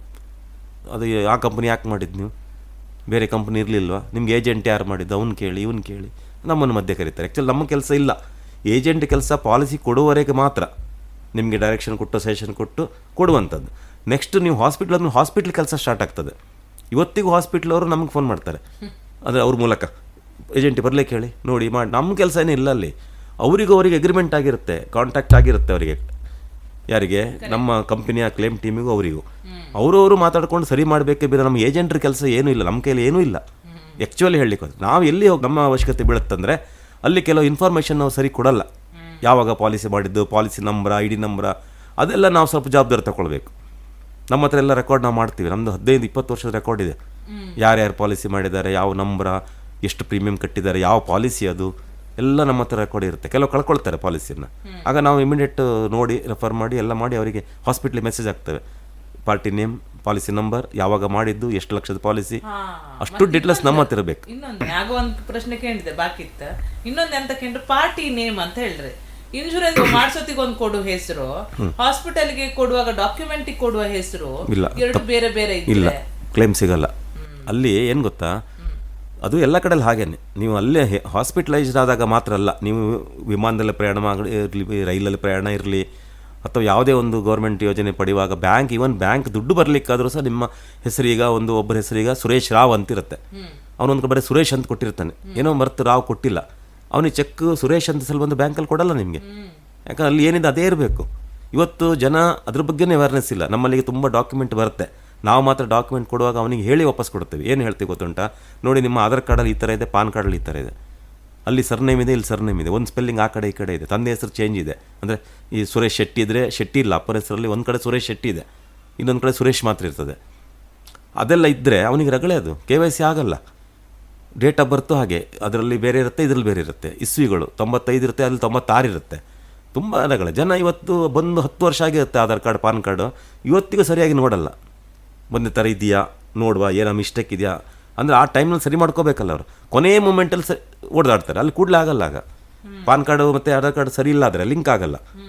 ಇವನು ಬ್ಯಾಂಕಲ್ಲಿ ಹಾಗೆ ಬೇರೆ ನೇಮಲ್ಲಿ ಇರ್ತೇವೆ, ನೇಮ್ ಅಂದರೆ 2 ಹೆಸರು ಇರುತ್ತೆ, ಕೆಲವರಿಗೆ ಅಡ್ಡ ಹೆಸರು ಇರ್ತದೆ, ಅದರಲ್ಲೆಲ್ಲ ಮಾಡ್ಕೊಳ್ತಾರೆ. ಆ್ಯಕ್ಚುಲಿ ಬ್ಯಾಂಕ್ನವರು ಆಧಾರ್ ಪಾನ್ ತಗೊಂಡೇ ಪಾಲಿಸಿ ಇದು ಅಕೌಂಟ್ ಮಾಡೋದು, ಆದರೆ ಇತ್ತೀಚೆಗೆಲ್ಲ ಕರೆಕ್ಟ್ ಚೆಕ್ ಮಾಡ್ತಾ ಇದ್ದಾರೆ. ಮೊದಲು ಮಾಡಿದ ಹಳೆ ಅಕೌಂಟ್ಸ್ ಎಲ್ಲ ಇದೆಯಲ್ಲ, ಅದು KYC ಆಗಿರಲ್ಲ. ಈಗ ನಾವು ಪಾಲಿಸಿ ಬಗ್ಗೆ ಮಾತಾಡೋದಾದ್ರೆ ಅವರ ಹೆಸರು ಪಾಲಿಸಿಯಲ್ಲಿ ಜ್ಯೋತಿ ಅಂತಿದ್ರೆ, ಆಧಾರ್ ಕಾರ್ಡ್ ಅಲ್ಲಿ ಜ್ಯೋತಿ ಸಾಲಿಗ್ರಾಮ ಅಂತಿದ್ರೆ, ಅದು ಎಷ್ಟೋ ಸಲ ಇದು ಆಪದಿತ್ತಲ್ಲ. ಆದ್ರೆ ನಮ್ಮ ಹೆಲ್ತ್ ಇನ್ಸೂರೆನ್ಸ್ ಅಷ್ಟೊಂದು ಇದು ಮಾಡಲ್ಲ. ಈಗ ಸರ್ನೇಮ್ ಬಿಟ್ಟು ಹೋದ್ರೆ ತೊಂದರೆ ಇಲ್ಲ, ಆದ್ರೆ ಹೆಸರೇ ಚೇಂಜ್ ಆಗಬಾರ್ದು. ನೀವು ಜ್ಯೋತಿಗೆ ಹೋಗಿ ಮತ್ತು ಜಯಂತಿ ಅಂತ ಕೊಟ್ಟರೆ ಕಷ್ಟ, ಅದು ವ್ಯಕ್ತಿಯೇ ಬೇರೆ ಆಯ್ತಲ್ಲ. ಈಗ ಕೆಲವರು ಮೊದಲು ಮಾಡ್ತಿದ್ರು ಮೋಸಗಳು, ಹೇಗಂದ್ರೆ ನಾನು ನನ್ನ ಮಕ್ಕಳಿಗೆ ಪಾಲಿಸಿ ಮಾಡಿರ್ತೇನೆ, ನನ್ನ ಕುಟುಂಬಕ್ಕೆ, ನನ್ನ ತಮ್ಮನ ಮನೆಯವರು ಮಾಡಿರೋದಿಲ್ಲ. ನನ್ನ ತಮ್ಮನ ಮಗನು ನನ್ನ ಮಗನು ಸೆಕೆಂಡ್ ಮಗನು ಒಂದೇ ಏಜ್ ಇರ್ತದೆ. ಆಗ ಮೋಸ ಮಾಡ್ತಿದ್ರು ಜನ, ಹೋಗಿ ಆ ಮಗು ನನ್ನ ಮಗುನ ಹೆಸರು ಹೇಳಿ ಅಡ್ಮಿಟ್ ಮಾಡಿಸೋದು, ನನ್ನ ಮಗನೇ ಅಂತ ಹೇಳಿ. ಈ ಥರ ಮಾಡಿ ಮೋಸ ಮಾಡ್ತಿದ್ರು ಜನ, ನೋಡ್ಲಿಕ್ಕೆಲ್ಲ ಬರುವುದಿಲ್ಲ ಅವಾಗೆಲ್ಲ. ಅದಕ್ಕೆ ಈಗ ತುಂಬ ಸ್ಟ್ರಿಕ್ಟ್ ಮಾಡಿದ್ದಾರೆ. ಈ ಥರ ಮೋಸಗಳಾಗ್ತಾ ಇತ್ತು. ತಮ್ಮನ ಮಗ ಬೇಡ, ಆಚೆ ಮನೆ ಹುಡುಗನೇ ನನ್ನ ಮಗ ಅಂತೇಳಿ ಅಡ್ಮಿಟ್ ಮಾಡಿ ಕ್ಲೇಮ್ ತಗೊಂಡಿದ್ದಾರೆ. ನನ್ನ ಅನುಭವಕ್ಕೆ ಬಂದಿದೆ ಅದು. ಹಾಂ, ಹಾಗಾಗಿ ಕಂಪನಿ ಈಗ ಏನು ಮಾಡ್ತದೆ ಅಂತ ಹೇಳಿದ್ರೆ ಫೋಟೋ ಎಲ್ಲ ತಗೊಳ್ತದೆ. ಈಗ ಮೊದಲೆಲ್ಲ ಅದು ಏನಿಲ್ಲಾಗಿತ್ತು, ಈಗ ತುಂಬ ಸ್ಟ್ರಿಕ್ಟ್ ಆಗಿದೆ. ಈಗ ಅದೆಲ್ಲ ನೋಡಿ ಕ್ಲೇಮನ್ನು ಸರಿಯಾದ ವ್ಯಕ್ತಿಗೆ ಸರಿಯಾದ ಸಮಯದಲ್ಲಿ ಸಿಕ್ಕಬೇಕು ಅಂತ. ಮೋಸ ಅದರಲ್ಲಿ ಕಡೆಗೆ ಸರಿಯಲ್ಲ ಅಂತ ಒಂದು. ಆಮೇಲೆ ನಾನು ವೇಟಿಂಗ್ ಪೀರಿಯಡಲ್ಲಿ ನಾನು ಹೇಳಿದೆ, ಆಲ್ರೆಡಿ ಇರುವಂಥ ಸಮಸ್ಯೆಯನ್ನು ಹೇಳಿದ್ರೆ ಏನಾಗುತ್ತೆ ಅಂತ ಪ್ರಶ್ನೆ ನಿಮ್ಮದು ಅಲ್ವಾ. ನಾನು ಹೇಳಿದೆ 3 ವರ್ಷ ಕೊಡಲ್ಲ ಅಂತ ಹೇಳಿದೆ.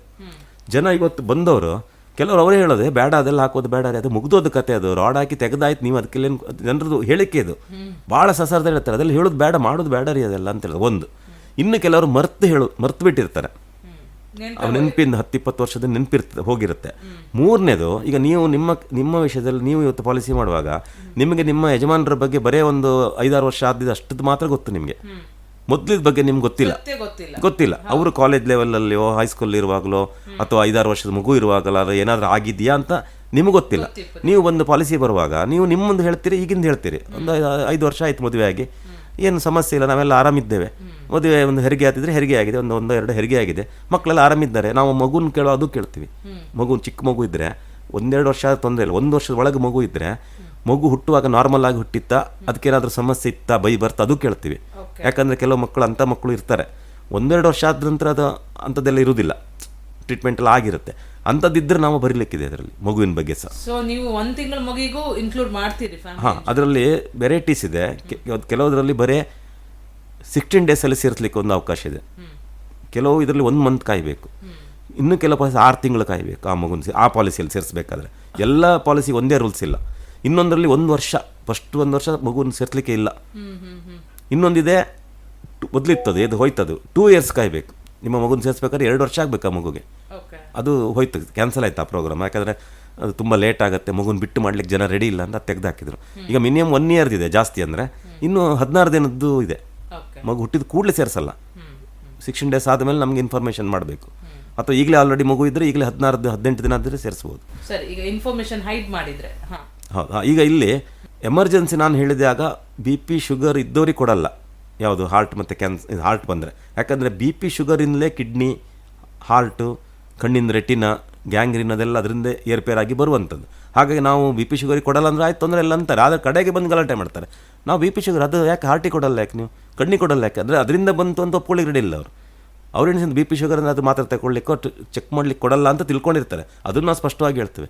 BP ರಿಲೇಟೆಡ್ ಏನಾದ್ರು ಇದ್ದರೆ, BP ಏರ್ಪೇರ್ ಆಗಿ ಏನೋ ದೊಡ್ಡ ಮರಣಾಂತಿಕ ಕಾಯಿಲೆ ಬಂದರೆ ಅದಕ್ಕೆ ಫಸ್ಟು 3 ಇಯರ್ಸ್ ಇಲ್ಲ. ಅಂದರೆ ಸ್ಟ್ರೋಕ್ ಆದರೆ ಇಲ್ಲ, ಅವನಿಗೆ BP ಶುಗರ್ ಅದನ್ನು ಕೊಡೋದಿಲ್ಲ.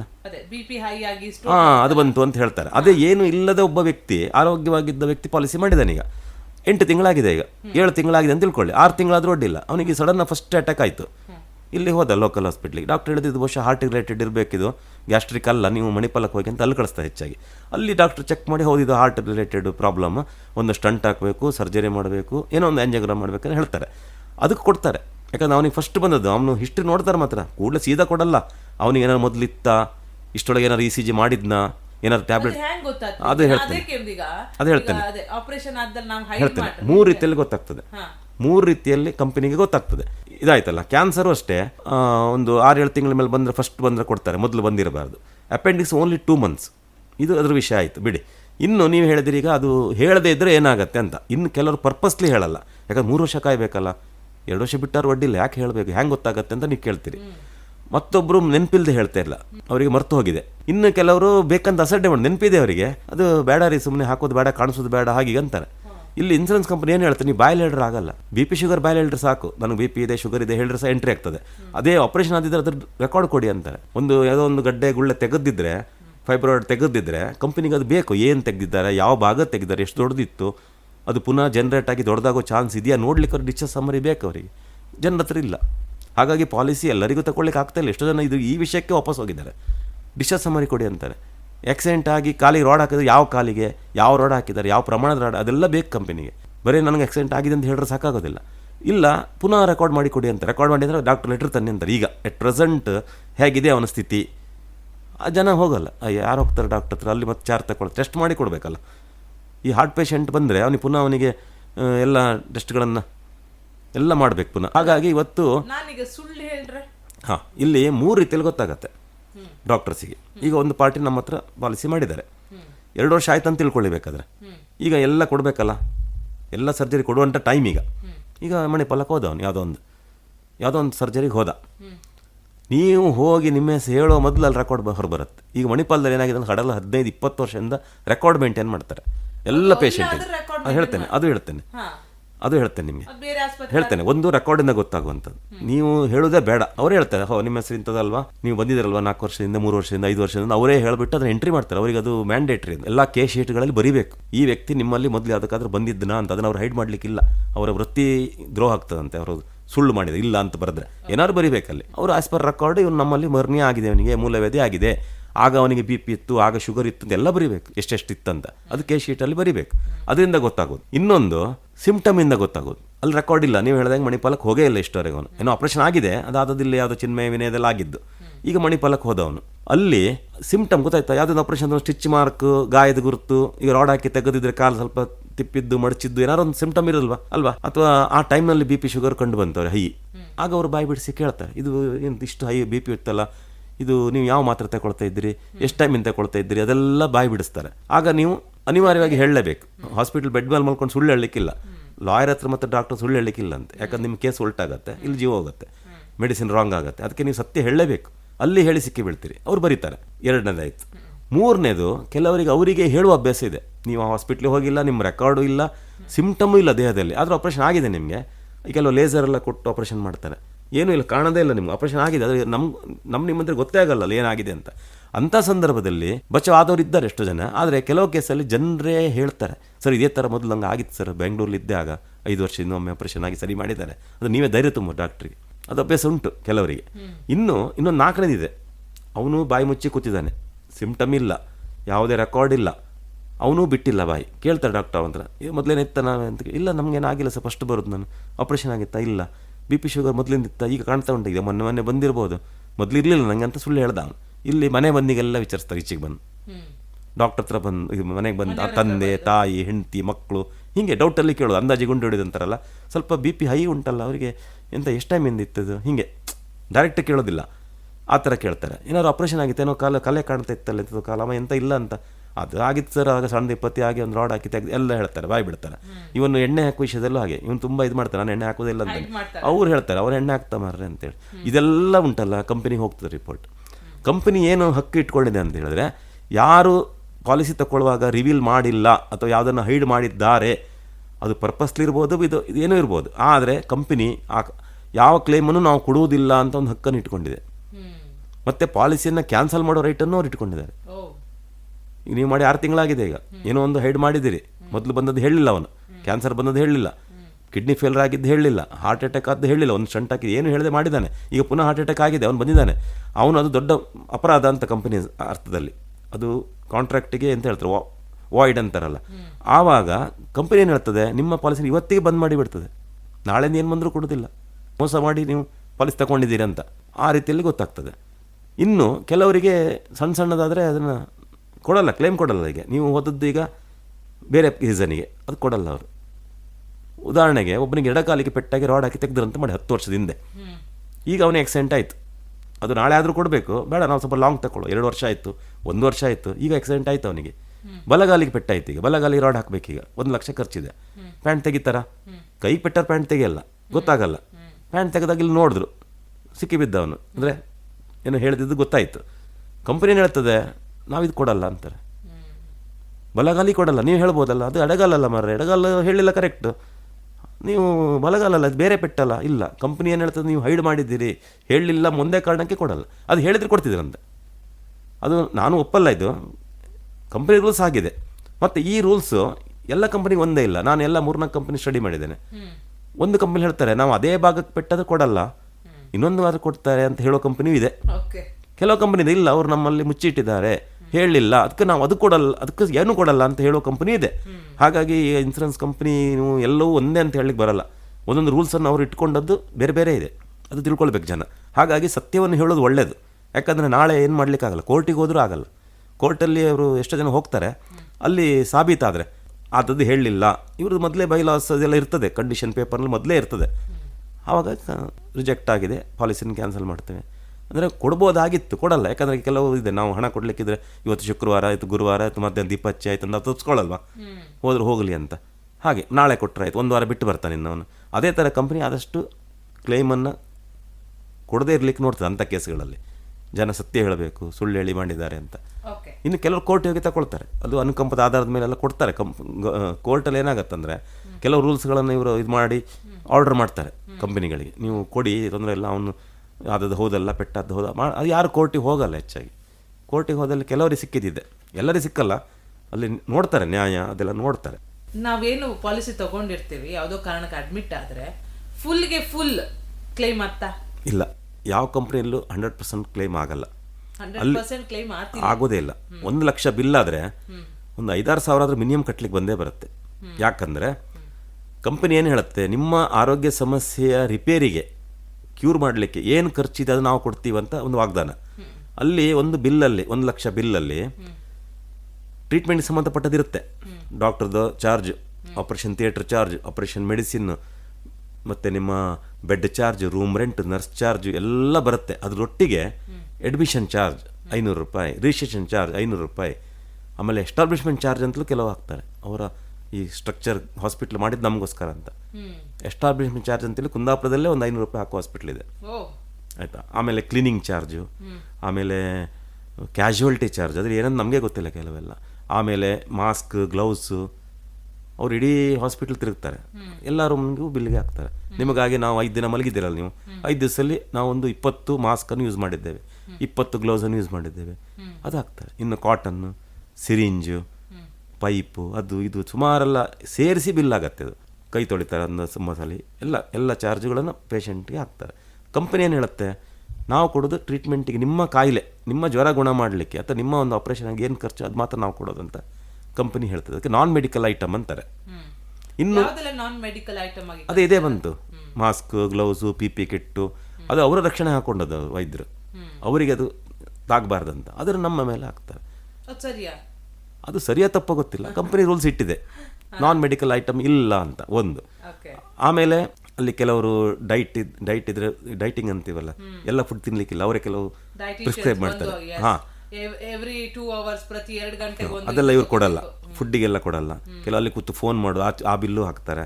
ಇನ್ನು ಕೆಲವರು ಎಕ್ಸ್ಟ್ರಾ ಕೆಲವು ಮೆಡಿಸಿನ್ ತರಿಸ್ಕೊಳ್ತಾರೆ, ಟಾನಿಕ್ ಅದೆಲ್ಲ ಎಕ್ಸ್ಟ್ರಾ, ಡಾಕ್ಟರ್ ಬರ್ದದ್ದಲ್ಲ, ಅದರೊಟ್ಟಿಗೆ ಸೇರುತ್ತೆ ಅಷ್ಟು ನೋಡಿದ್ದೇನೆ ನಾನು. ಡಾಕ್ಟರ್ 5 ಬರ್ದಿರ್ತಾರೆ, 7 ಇರುತ್ತೆ ಬಿಲ್ಲಲ್ಲಿ, ಪ್ರಿಸ್ಕ್ರಿಪ್ಷನ್ 5 ಇರುತ್ತೆ, ಬಿಲ್ಲಲ್ಲಿ 7 ಇರುತ್ತೆ, 2 ಎಕ್ಸ್ಟ್ರಾ. ಅವ್ರ ಮನೇಲಿ ಮತ್ತೆ ಯಾರೋ ಇದ್ರು, ಅವರಿಗೇನು ರೆಗ್ಯುಲರ್ ಮಾತ್ರ ಇದೆ, ಅದರಲ್ಲೇ ತರಿಸ್ಕೊಂಡ್ಬಿಡೋದು. ಟಾನಿಕ್ 1 ಬರ್ತಾರೆ, 2 ತರಿಸೋದು, ಇದೇ ನಾನು ನೋಡಿದ್ದೀನಿ. ಹೆಂಗೋ ಡಿಸ್ಚಾರ್ಜ್, ನಾಳೆ ಡಿಸ್ಚಾರ್ಜ್ ಅಲ್ವಾ, ಮುಂದೆ ಬೇಕಲ್ವ, ಒಂದು 2 ತರಿಸೋದು. ಮತ್ತು ಆಯಿಂಟ್ಮೆಂಟ್ ಹತ್ತಲಿಕ್ಕೆ ಅವರೊಂದು 50 ml ಅಷ್ಟು ಬರ್ದಿರ್ತಾರೆ, ಇವ್ರು ದೊಡ್ಡದು ತರಿಸೋದು, ಮುಂದಕ್ಕೆ ಬೇಕಲ್ಲ ಅಂತೇಳಿ. ಅಲ್ಲಿವರೆಗೂ ಕಂಪನಿ ಲೆಕ್ಕ ಆಗ್ತದೆ. ಅಷ್ಟು ದೊಡ್ಡದು ಯಾಕೆ? ಎಲ್ಲ ಚೆಕ್ ಮಾಡ್ತಾರೆ. ಅವ್ರಿರೋದೇ ಅದಕ್ಕೆಲ್ಲ, ಎಲ್ಲಿ ಕಡಿಮೆ ಕೊಡ್ಲಿಕ್ಕೆ ಆಗ್ತದೆ, ಎಲ್ಲಿ ತಪ್ಪಿಸ್ಕೊಳ್ಲಿಕ್ಕೆ ಆಗ್ತದೆ ಅಂತ ಅವ್ರು ನೋಡ್ತಾರೆ. ಡಾಕ್ಟರ್ಸ್ ಇವರೆಲ್ಲ ಎಷ್ಟು ಜಾಸ್ತಿ ಅದು ನೋಡ್ತಾರೆ. ಜನರು ಅಲ್ಲಿ ಮತ್ತೇನು ಲಾಭ ಮಾಡ್ಬೋದು ಅಂತ ಜನರು ನೋಡ್ತಾರೆ. ಜಾಸ್ತಿ ಮಾತ್ರೆ ತರಿಸ್ಕೊಳ್ಳುವಂಥದ್ದು, ಟಾನಿಕ್ ತರಿಸೋದು, ಶಕ್ತಿಗಾಗಿ ಟಾನಿಕ್ ಅಂತ ತರಿಸ್ಕೊಳ್ಳೋ, ಅದರಲ್ಲೇ ತರಿಸೋದು. ಮತ್ತು ಎಲ್ಲ ಫ್ರೀ ಅಂತ ತಿಳ್ಕೊಂಡು ಬೆಡ್ ಪಾನ್ ತರಿಸ್ಕೊಳ್ಳುವಂಥದ್ದು, ಅದೆಲ್ಲ ಕೊಡಲ್ಲ ಕಂಪನಿ. ಬೆಡ್ ಪಾನ್ ತರಿಸ್ತಾರೆ, ಊರುಗೋಲು ಏನಾದ್ರು ನಡೀಲಿಕ್ಕೆ ಕಷ್ಟ ಆದರೆ ಬೇರೆ ಬೇರೆ ಬರಲ್ಲ. ಮತ್ತೆ ಕ್ಲೈಮ್ ಆಪೋದು ನಿಮ್ಮ ಕಾಯಿಲೆಯನ್ನು ಗುಣಪಡಿಸ್ಲಿಕ್ಕೆ ಏನು ಖರ್ಚಾಯಿತು, ಮೆಡಿಸಿನ್ ಒಂದು 20,000 ಮೆಡಿಸಿನ್ ಬಿತ್ತಂತ ಮಾಡಿ 1 ಲಕ್ಷದಲ್ಲಿ 20,000 ಕೊಡ್ತಾರೆ. ಡಾಕ್ಟರ್ ಒಂದು 20,000 ಹಾಕ್ತಾರೆ, ಅವ್ರ ಪ್ರೊಫೆಷನಲ್ ಚಾರ್ಜ್, ಅದು ಕೊಡ್ತಾರೆ 20,000. ಆಮೇಲೆ x-ray lab, ECG scanning, MRI ಎಲ್ಲ ಆಗಿದೆ ಅಂತ ತಿಳ್ಕೊಳ್ಳಿ, ಅದು 40,000 ಆಗಿದೆ, ಅದು ಕೊಡ್ತಾರೆ. ಮತ್ತೇನು ಬೇಕು ನಿಮಗೆ? ರೂಮ್ ರೆಂಟ್ ದಿನಕ್ಕೆ 5,000 ಅದೆಲ್ಲ ಫುಲ್ ಇದೆ. ಆದರೂ ಅಲ್ಲಿ ಮತ್ತೆ ಕಟ್ಟಿದೆ, ಅದು ನಾವು ಹೇಳಬೇಕಾಗ್ತದೆ. ಕೆಲವು ಅನ್ನೆಸರಿ ಮೆಡಿಸಿನ್ಸ್ ಇರ್ತದೆ, ಅಂದರೆ ಅಲ್ಲಿ ಈ ಟೆಸ್ಟ್ಗಳು ಮಾಡುವಾಗ ಕೆಲವು ಟೆಸ್ಟ್ಗಳನ್ನು ಅನ್ನೆಸರಿ ಮಾಡ್ತಾರೆ, ಯಾರು ತಪ್ಪಂದು ಹೇಳಲಿಕ್ಕೆ ಬರಲ್ಲ. ಅಲ್ಲಿ ಬ್ಲಡ್ ಗ್ರೂಪ್ ನೋಡುವಂಥದ್ದು, ಅನಾವಶ್ಯಕ BP ನೋಡೋದು, ಅದು ನೋಡೋದು, ಇದು ನೋಡೋದು ಎಲ್ಲ ಮಾಡ್ತಾರೆ. ಕಂಪ್ಲೇಂಟ್ ಇದೆ, ಇನ್ಶೂರೆನ್ಸ್ ಇತ್ತಂತೇಳಿ ಹೇಳ್ಕೊಂಡು ಸಿಕ್ಕಾಪಟ್ಟೆ ಎಲ್ಲ ಬೇಡ್ದಿದ್ದು ಬೇಕಾದೆಲ್ಲ ಚಾರ್ಜ್ ಮಾಡ್ರ. ಅದು ಡಾಕ್ಟರ್ ಹತ್ರ ಕೇಳಿದ್ರೆ ನಾನು ಡಾಕ್ಟರ್, ನೀವು ಡಾಕ್ಟರ್ ಕೇಳ್ತಾರೆ. ಅದು ಅಗತ್ಯ ಇದೆ, ಮಾಡಿದೆ ಅಂತಾರೆ. ಯಾಕಂದರೆ ಇದರಲ್ಲಿ ಕೆಲವರಿಗೆ ಬೇಜಾರಾಗ್ತದೆ, ಸಿಟ್ಟು ಬರುತ್ತೆ ನಾವು ಮಾತಾಡಿದರೆ. ಆದರೆ ಅವರ ದೃಷ್ಟಿಯಿಂದ ಸರಿ, ಅದು ಹಾಸ್ಪಿಟ್ಲ್ ದೃಷ್ಟಿಯಿಂದ ಆ ಚೆಕ್ ಮಾಡಲೇಬೇಕು, ಆ ಟೆಸ್ಟ್ ಮಾಡಲೇಬೇಕು. ಆದರೆ ಕಂಪ್ನಿ ದೃಷ್ಟಿಯಿಂದ ಅದು ಅಗತ್ಯ ಇಲ್ಲ. ನಾನೊಂದು ಕೇಸಲ್ಲಿ, ನಮ್ಮ ಕೇಸಲ್ಲಿ 6,000 ಲೆಸ್ ಮಾಡಿದ್ದಾರೆ. ಯಾವುದು ಗಂಟ ಯಾವುದೋ ಒಂದು ಸ್ಕ್ಯಾನಿಂಗ್ ಮಾಡಿದ್ದೇನೆ, ಸಿಕ್ಕಲೇ ಇಲ್ಲ, ರಿಜೆಕ್ಟ್ ಮಾಡಿದ. ಸ್ಕ್ಯಾನಿಂಗ್ ಅಗತ್ಯ ಇಲ್ಲ ಅಂತ ಇವ್ರು ಹೇಳೋದು, ಕಂಪ್ನಿ ಹೇಳೋದು. ಡಾಕ್ಟರ್ ಹತ್ರ ಫೋನ್ ಮಾಡಿ ಕೊಟ್ಟವನು, ಡಾಕ್ಟರ್ ಹತ್ರ ಮಾತಾಡಿದೆ. ಡಾಕ್ಟರ್ ಹಂಗೆ ಬೈದರು ನನಗೆ, ನಾನು ಡಾಕ್ಟರ್, ನೀನು ಡಾಕ್ಟ್ರ ಕೇಳಿದ್ರು. ಯಾಕೆ ಮೇಡಮ್ ಕೇಳಿದೆ. ಮೇಡಮ್ ಅದು ಅಲ್ಲ, ಅದು ಯಾಕೆ ರಿಜೆಕ್ಟ್ ಮಾಡಿದ್ದು? ಯಾಕೆ ಅಲ್ಲ, ನಾನು ಮಾಡಿದ್ದಲ್ಲ, ಕ್ಲೇಮ್ ಟೀಮ್ನವ್ರು ಮಾಡಿದ್ದು. ನೀವು ಅವರಿಗೆ ಸಜೆಸ್ಟ್ ಮಾಡಬೇಕು, ಅವರಿಗೆ ಕನ್ವಿನ್ಸ್ ಮಾಡಬೇಕು ಅದು ಅಗತ್ಯ ಉಂಟಂತ.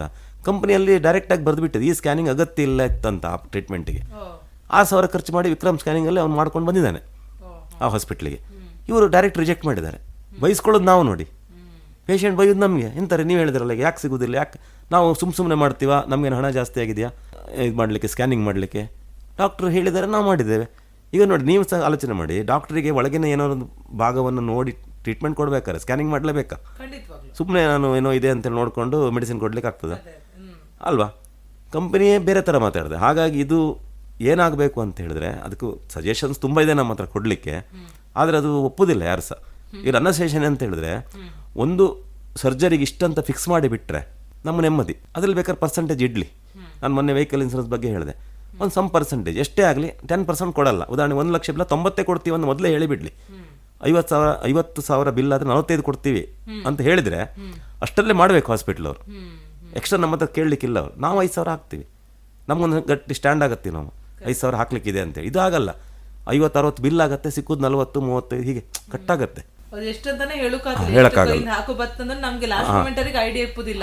ಡಿಸ್ಚಾರ್ಜ್ ಆಪ್ ಹೊತ್ತಿಗೆ ಕ್ಲೇಮ್ ಕಳ್ಸಿತಂತ ಅವ್ರು ಕಾಯಿಸುದು. ಒಂದು ಬೆಳಗ್ಗೆ 11 ಗಂಟೆಗೆ ಶುರು ಮಾಡ್ರಿ, ಇರೋದು 4 ಗಂಟೆವರೆಗೆ ಆತಿಲ್ಲ. ಕಡೆ ಗೊತ್ತಾಪದು, ಅಯ್ಯೋ ಇಷ್ಟು ಕಟ್ಟುಕ್ ಬಂತಲ್ಲಪ್ಪ, ದುಡ್ಡಲ್ಲಿಂದ ತಪ್ಪುದು. ಕೆಲವು ಸಲ ಇರುತ್ತೆ, ಕೆಲವು ಸಲ ಇಪ್ಪುದಿಲ್ಲ. ಅದಕ್ಕೆ ಇವರು ಒಂಥರ ಇದು ಮಾಡಬೇಕು, ಹೆರಿಗೆಗೆ ಇಷ್ಟೇ ಕೊಡ್ತೇವೆ ಅಥವಾ ಮೂಲವ್ಯಾಧಿಗೆ ಇಷ್ಟೇ ಕೊಡೋದು, ನಾವು ಕಣ್ಣಿನ ಪೊರೆಗೆ ಇಷ್ಟೇ ಕೊಡೋದು ಅಂತ ಫಿಕ್ಸ್ ಮಾಡಲಿ. ನಾವು ಒಂದು 4 ಹಾಸ್ಪಿಟ್ಲಿಗೆ ಕೇಳ್ತೀವಿ, ನಮ್ಗೊಂದು ಮೂಲವ್ಯಾಧಿ ಆಗ್ಲಿಕ್ಕಿದೆ ಮರಿ, ಎಷ್ಟಲ್ಲಿ ಮಾಡ್ತೀರಿ ಅಂತ. ಒಂದು 4 ಹಾಸ್ಪಿಟ್ಲಿಗೆ 4 ರೇಟ್ ಕೊಡ್ತಾರ, ನಮ್ಗೆ ಎಷ್ಟು ಸಿಗುತ್ತೆ ಅಂತ ಗೊತ್ತಿರುತ್ತಲ್ಲ. ಎಷ್ಟೇ ಆಗಲಿ ನಾವು ಇಷ್ಟೇ ಕೊಡೋದು ಅಂತ ಕಂಪನಿ ಹೇಳಿರ್ತದೆ ಅಲ್ವಾ. ಅಥವಾ 50 ಕೊಡೋದು ಅಂತ ಹೇಳಿರ್ತಾರೆ ಮೂಲವ್ಯಾಧಿ. ಒಂದು 60 ಹೇಳ್ತಾರೆ, ಒಂದು 70 ಹೇಳ್ತಾರೆ, ಒಂದು 40 ಹೇಳ್ತಾರೆ. ನಮ್ಗೆ ಎಲ್ಲಿ ಬೇಕು ಅಲ್ಲಿ ಮಾಡ್ಕೊಂಡ್ಬಿಟ್ರೆ ನಾವು ಸೇಫ್ ಅಲ್ಲ. ಅದರಲ್ಲಿ ಕಂಪನಿ ಏನು ಮಾಡುತ್ತೆ, 5% 10% ಎಷ್ಟು ಫಿಕ್ಸ್ ಮಾಡ್ಕೊಳ್ಳಿ ಬೇಕಾರೆ. ಅದು ಕಟ್ಟಾಗಿದ್ರೆ ನಮ್ಗೆ ಗ್ಯಾರಂಟಿ ಆಯ್ತಲ್ಲ. ಅದು ಒಳ್ಳೆ ಸಿಸ್ಟಮ್ ಅಂತ ನಾನು ಹೇಳೋದು. ಅಲ್ಲ, ಇದು ಒಳ್ಳೆ ಸಜೆಷನ್ ಕೂಡ. ಆಗ ಹಾಸ್ಪಿಟಲ್ ಕಾಂಪಿಟೇಷನ್ ಬರುತ್ತೆ, ಸ್ವಲ್ಪ ಕಡಿಮೆ ಮಾಡ್ತಾರೆ ಅವರು. ಅಲ್ಲಿ ಬೇಕಾದ್ರೆ ವೆರೈಟಿ ಇಡಿ ಅವರು. ಇದೇ ಆಪರೇಷನ್ ಜನರಲ್ ವಾರ್ಡ್ ಮಾಡಿದ್ರೆ ಇಷ್ಟು, ಸೆಮಿಯಲ್ಲಿ ಮಾಡಿದ್ರೆ ಇಷ್ಟು, ಡಿಲಕ್ಸ್ ಅಲ್ಲಿ ಮಾಡಿದ್ರೆ ಇಷ್ಟು, AC ರೂಮಲ್ಲಿ ಇಷ್ಟು ಅಂತ ಇಡಿ. 4 ಬೋರ್ಡ್ ಹಾಕಿ 4 ರೇಟಿನ ಲಿಸ್ಟ್ ಇಡಿ. ಆಗ ಜನ ನೋಡ್ಕೊಳ್ತಾನೆ, ಕಿಸೆ ನೋಡ್ಕೊಳ್ತಾನೆ. ನನಗೆ ಒಂದು ಆಪರೇಷನ್ ಆಗಬೇಕು, ಕಂಪನಿ 50 ಕೊಡ್ತದೆ, ನಾನು ಜನರಲಲ್ಲಿ ಮಾಡ್ಕೊಳ್ಳೋದಾ ಸೆಮಿಯಲ್ಲಿ ಮಾಡ್ಕೊಳ್ಳೋದಾ ಯಾವುದಲ್ಲಿ ಮಾಡ್ಕೊಳ್ಳೋದು ನಿರ್ಧಾರ ಅವನದು. ಮತ್ತು ಒಂದು ಹಾಸ್ಪಿಟಲ್ ವ್ಯತ್ಯಾಸ ಆಗುತ್ತೆ, ಅಲ್ಲಿ ನೋಡ್ತಾನೆ ಅದಾಗ್ಬೋದಾ ಇದಾಗ್ಬೋದಾ ಅಂತ. ಅದು ಸಿಸ್ಟಮ್ ಒಳ್ಳೇದದು, ಆದರೆ ಆಗ್ತಾ ಇಲ್ಲ. ಇಷ್ಟೆಲ್ಲ ಮಾತಾಡೋ ಹೊತ್ತಿಗೆ ಇವತ್ತಿನ ಸಂಚಿಕೆ ಮುಗಿಸೋ ಹೊತ್ತಾಯ್ತು. ಇದ್ರಲ್ಲಿ ಮುಂದಿನ ಸಂಚಿಕೆಯಲ್ಲಿ ನಾವೆಂತ ಕೇಳ್ಕಂದ್ರೆ, ಹಾಸ್ಪಿಟಲ್ಗೆ ನಾವು ಅಡ್ಮಿಟ್ ಆದಾಗ ನಮ್ಮ ಹತ್ರ ಇನ್ಶೂರೆನ್ಸ್ ಇದೆ ಅಂದ್ರೆ ಫಸ್ಟ್ ಎಂತ ಕೆಲಸ ಮಾಡ್ಕೋ. ಇನ್ಶೂರೆನ್ಸ್ ಇದೆ ಅಂದ್ರೆ ಸುಮ್ಮನೆ ಅಲ್ಲೋ ಅಡ್ಮಿಟ್ ಆಗಿ ಉಪಯೋಗ ಇಲ್ಲ, ಎಂತ ಮಾಡ್ಕೋ ಅದನ್ನ ಮುಂದಿನ ಸಂಚಿಕೆಯಲ್ಲಿ ನಾವು ಮಾತಾಡುವ. ಸರ್, ನಿತ್ಯಾನಂದ ಕುಂದಾಪುರ ಅವರೇ, ನಂದ ಕುಂದಾಪುರ ಅವರೇ, ಥ್ಯಾಂಕ್ ಯು ಸೋ ಮಚ್. ಇವತ್ತಿನ ಸಂಚಿಕೆಯಲ್ಲಿ ಅತ್ಯಪೂರ್ವ ಮಾಹಿತಿಯನ್ನ ಕೊಟ್ರಿ. ಹೆಲ್ತ್ ಇನ್ಶೂರೆನ್ಸ್ ಬಗ್ಗೆ ಇನ್ನಷ್ಟು ಮಾಹಿತಿ ಇದು, ಮತ್ತಷ್ಟು ಮಾಹಿತಿ ಮುಂದಿನ ಸಂಚಿಕೆಯಲ್ಲಿ ಸಿಕ್ಕತ್ತೆ. ಥ್ಯಾಂಕ್ ಯು ಸರ್, ನಮಸ್ತೆ. ಮತ್ತೆ ಸಿಕ್ಕುವ. ಕೇಳಿದ್ರೆ ಕೇಳ್ತಾ ಇರಿ ರೇಡಿಯೋ ಕುಂದಾಪುರ 89.6 FM. ಇದು Bhandarkars arts and science college ಕುಂದಾಪುರದ ಸಮುದಾಯ ಬಾನುಲಿ ಕೇಂದ್ರ. ನಾನು RJ ಜ್ಯೋತಿ. ಇನ್ನೊಂದು ಸಂಚಿಕೆಯಲ್ಲಿ ಸಿಗ್ತೆ.